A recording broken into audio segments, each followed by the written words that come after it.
እንዴት ናችሁ? ሩታና አብርሽ እንዴት ታረቁ ነው ጋይስ? በድጋሚ አብረው ሊሆኑ ነው እንግዲህ። ከቤቷ ከገባሽ በኋላ ትንሽ ብጥብጥ ፈጠሩ። ከዚህም በኋላ አብረው ይሆናሉ። እናንተ ቆይ ስንቴ ነው ተፋተናል ብላችሁ የፍት ወረቀት ፈርማችሁ ሁሉ እንደገና እንታረቅ? አብርሽ ሽማግሌ ይዞ ሄዶ እንግዲህ ሩታ ጋር እንታረቅ እያላት ነው። እና እነዚህ ልጆች በቅርቡ አብረው የመሆን ቻንስ አላቸው ማለት ነው። ምክንያቱም ይሄ ያመጡት ልጅ ድራማው ላይ ያስገቡት ልጅ ተቀባይነት አላገኘም። በጣም ብዙ ሰው እየነቀፈው ነው ውሸት እንደሆነ በጣም ስለተነቃባቸው አብርሽ ነገሮችን ማስቀየስ ፈልጓል ማለት ነው። እና እንግዲህ ይህ ልጅ ከድራማ ሊያወጡት ፈልገዋል ማለት ነው። ዲያስፖራ የተባለውን ሰው ከድራማው ያወጡት እና እነሱ አንድ ላይ ይሆናሉ። እሱም በቃ አባረነዋል ወይ ደግሞ በጻፍ መልኩ ያመጡታል። እና እነዚህ ልጆች በቅርቡ አብሮ መሆናቸው አይቀርም። መሆን ሳይሆን የሆነ ናቸው እኮ ነገሩ ናቸው እኮ ድራማ ላይ ነው ለካ ተለያይተና ብለው የሚመጡት። እና አብርሽ እንግዲህ ልጃችን አብረን እናሳድግ የሚል ጥያቄ ደጋግሞ እየጠየቃት ነው። አብርሽም ሄርሜላ ጋር መሄዱን ትቱ እሷም እዚህ ጋር የምትጋጋጠውን ትታ፣ እኔ ግን የናፈቀኝ ነገር እንደው ታውቃላችሁ፣ እንደዚህ አብረው ሮማንቲክ እየሰሩ ማለት ነው። ፍቅረኛ ልክ በፊት ፍቅረኛሞች እንደነበሩ እንደሚሰሩት እንደዛ ነው። አንድ ቀን እስኪ እንደዛ ሰሩልን፣ የምር እንደዛ ሰሩልን። ነገሩ ባለፈው ጀምረው ነበረ እና እንደዛ ብታደርጉ በጣም ደስ ይለናል። ቤተሰብም ብዙ ጊዜ ጣልቃ ገብቶ ያውቃል፣ ግን አሁን ላይ እንደውም ቢገቡ የተሻለ ይሆናል። እየተቀራረቡ ምናምን ነውና ሌላ ፍቅረኛ ወንድ ጋር ከምትሰራ አብርሽና ሩታ አብረው ሆኖ ከጓደኞቻቸው ጋር ምናምን ቢሰሩ ጥሩ ነው። ነገሩ ምን ብለው ይሰራሉ? እንደዚህ ብጥብጥ ካልሆነ እኮ ዩቲዩብ እኮ አይታይም ታውቃላችሁ። እንደዚህ በውሸት ምናምን ካልሰሩ ማንም ሊየላቸው አይችልም። ስለዚህ እነዚህ ልጆች ምን ይመስላችኋል? የሚታረቁ ይመስላችኋል ወይስ ደግሞ በብጥብጥና በጭቅጭቅ የሚቀጥሉ ድራማን ወደ የት ፓርት እንደሚያስኬዱት አናውቅም። ግን ትናንት የተሰራው ቪዲዮ በቃ ልጁ ላይ ስለተነቃባቸው ብዙ ሰው ስለነቃባቸው ውሸት ነው ድራማ ነው የሚል ነገር ስለመጣ ያንን ሀሳብ እንድንቀይር የነሱ ያለን አመለካከት የእውነት እንደተጣሉ እንዲመስል ነው ያንን ልጅ ያመጡትና ልጁ ደግሞ እየተንቀራፈፈ ትወና ብዙም ስላልቻለ ከድራማ ወዲያ ያስወጡት ይመስለኛል። እንግዲህ አላቅም ብቻ የሩታ ወንድሞችም እንግዲህ ከሁለት ተከፍለዋል። ወንድሞቿ ራሱ አንዱ ወደ አብርሽ አንዱ ደግሞ ወደ ሩታ ማለት ነው። ይሄ ኖቤል የሚባለው ልጅ በደንብ ነው የሚጠቀሙበት። አንዴ ደህና ሰው አድርገው አብርሽን ይቅርታ እንጠይቅ ያደርጉታል፣ አንዴ ደግሞ መጥፎ ሰው ያደርጉና ልክ የአብርሽ ጠላት ያደርጉታል። እና አሁን ኖቤል ሩታ ቤት እየኖረ ነው። ይመች ብሮ እንዴ ተመችቶታል ኑሮ። አብርሽ እዛ ቤት እንዲገባ አይፈልግም። ኖቤል ወደ እዛ ቤት አብርሽ እንዲገባ አይፈልግም። ለምን እንደው ታውቃላችሁ እንዴ? ተመችቶታል። እንደፈለገ ፈታ ዘና እያለ ነው። አብርሽ ካለ ደግሞ ሩታ ጋር መኖር አይችልም። አሁን ሩታ ጋር እየኖረ ያለው አብርሽ ስለሌለ ብቻዋን ስለሆነች ይጠብቅሻለሁ፣ ሌላ ሰው ሲመጣ አከራከርልሻለሁ ምናምን እያለ ነው። እና ሩታ ከፋሚሊዎቿ ጋር ነው እዛ ቤት እየኖረች ያለችበት። አብርሽ ደግሞ እች ልጅ ወንድ ማምጣቱ አልተመቸውም መሰለኝ።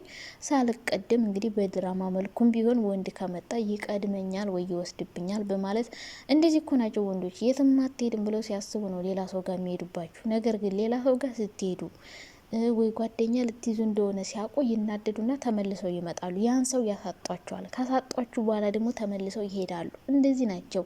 እና አብርሽ አሁንም ቢሆን ከሩታ ጋር ቢሆን ዞሮ ዞሮ ሴት ጋር መሄዱ የማይቀር ነገር ነው። አብሮ ቢሆን እንኳን ነገ መሄዱ አይቀርም። በተለይ ሄርሜ የምትባል ሴት እያለች ማለት ነው። ሄርሜላ አልመጣም አብርሽ አልሆንም ቢላት እንኳን እሷ አትፈታውም። በተለያየ መንገድ በጓደኞቹ ምናምን እየመጣች ብዙ ነገር ልታደርገው ትችላለች። ነገር ግን እሱ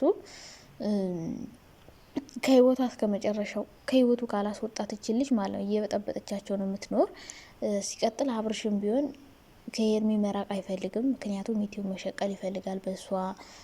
ሲቀጥል ደግሞ መሸቀል ብቻ ሳይሆን እሱ የሚታይለት ከሴት ጋር ሲሆን ነው። እሱ ዋናው ቅዱና ፕላኑ ሁሌም ከሴት ጋር መምጣት ነው፣ አነጋጋሪ መሆን ነው። ሰዎች ሁሌ ስለሱ እንዲያወራው ይፈልጋል። ዩቲዩብን ማንም ሌላ እንዲቆጣጠርበት አይፈልግም። እሱ ብቻ እንዲይዘው ነው የሚፈልገው።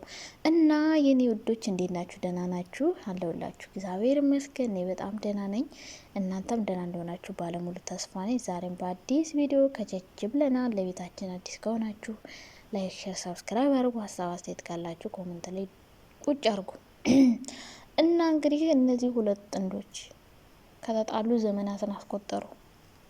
አመት አለፋቸው። ሁለተኛ ልጁ ራሱ በእግሩ ሄዱ ማለት ነው። ትምህርት ቤት እስከሚገቡ ጸባቸው የሚቀጥል ይመስለኛል። ይሄ ድራማቸው እስከ መቼ እንደሚቀጥል አናውቅም። መቼ ነው የሚያልቅ እያላችሁ ነው ብዙዎቻችሁ። ይሄ ድራማ ልጁ አድጎ ትልቅ ሰው ሆኖ ትምህርት ገብቶም ድራማው የሚቀጥል ነው የሚመስለኝና በእውነት ለመናገር ሳላደንቃቸው አላልፍም። ይህ ሁሉ አይዲያ እያመጡ ማለት ነው። በደንብ እየሰሩበት ነው። ዩቲዩብን ያወቀበት አብረሽና እነ ሀይሚና ብሩክ ናቸው። ዩቲዩብ በደንብ አድርገው የሰሩበት እና ይሄናው ብዬም እየሰሩበት ነው። አሁን ጎበዝ ሆነዋል፣ እየሰሩ ነው፣ በደንብ እየሰሩ ነው። አሁን ደግሞ ሄልና ናቲ መጥተዋል። እነሱ ራሱ ወይኔ ሄልና ናቲ በፈጣሪ ስም በፊት ራሱ እኮ ማለት ነው ፍራንካቸው አንፍር በጣም ነው የሚመቹኝ ነበር፣ በጣም ነው የምወዳቸው ነበር። ከዛ የሆነ ሳለ ሄለን ቀለበት አረገችለት፣ አሰረችለት፣ ላስረል ነው ብላ በዛ ተጣሉ ምናምን፣ ብቻ ብዙ ነገር ተፈጥሮ ነበረ። ብቻ ግን የሚመቹኝ ካፕሎች ነበሩ ሄለና ናቲ ማለት ነው። መሀል ላይ እንደዛ ሆነ እንዳልነበር ሆነ እንጂ በፊት በጣም ነበር መወዳቸው እና ዩቲዩብን በደንብ እየተጠቀሙበት ነው አሁን ላይ ኢትዮጵያ ያሉ ሰዎች። እና ይሄ ድራማ ያበቃል መቼ ነው የሚያበቃ የምትሉ ሰዎች መቼም አያበቃም፣ መቼም ማለት ነው። ልጁ አድጎ ምናምን ከሄደ በኋላ ነው እንትን የሚለው እና እንደዚህ ድራማ እየሰሩ እኛን እያጃጃሉ ይሄዳሉ። ግን አብዛኛው ሰው አሁን ላይ የእነ አብርሽን ድራማ እንደሆነ በደንብ ነው የሚያውቀው፣ በደንብ ነው የሚታወቀው ሲጀመር ማለት ነው። መጀመሪያ የሩታ ወንድም አብርሽን አልፈልግም እያለ ሲመጣው ሲገፈጥረው የነበረ ሰው አሁን ደግሞ አብርሽ ገን ሆኖ ወንድምና ወንድም ደግሞ እየተጣሉ። ይሄ ኖቤል የሚባል ሰውዬ ሲጀመር ኔጌቲቭ ነው። ሁሌም ድራማው ላይ የሚሰጡት ፓርት እንደፊቱ ማስጠሊያ ካራክተር ነው የሚሰጡት።